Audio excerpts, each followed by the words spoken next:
When she wonders how you can be so unfeeling as to turn a blind eye to her 4-year-old daughter's desperate battle with bacterial meningitis, or asks how exactly she is now supposed to help her daughter fight the crippling war that is raging through her spinal cord and her brain, ever since you decided to deny her refugee claim when she tells you that she never believed that in a country like Canada, her fear would become a mirror, one in which she is forced to repeatedly reflect and see herself living with the violent uncertainty she once faced in her native homeland of the Congo, that she is absolutely terrified for the safety of her family. Tell her of your contempt for people like her.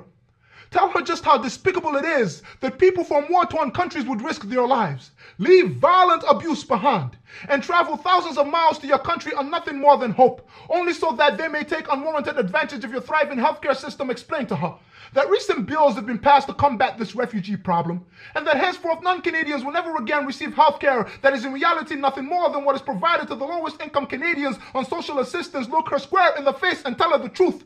The conservative Canada is no safe haven for hardworking, destitute immigrants who only want a fair shot at a life free from civil and political bondage, who are willing to work hard to create a semblance of humanity in their lives. I said, look her square in the face and tell her the truth.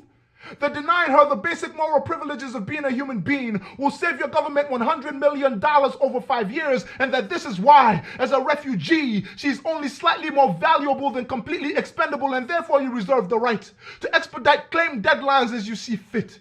Choose which countries are in your reality safe. Then strip refugees of their statuses and deport them long after they've been resettled, even if it means separating family members for years. This is the moral legacy we are choosing to leave coming generations, and affronts to human decency. This is Stephen Harper's Canada, but this was never Canada. We are much better than this, and we deserve more than the Harper government's assault on morality, democracy, and basic human decency.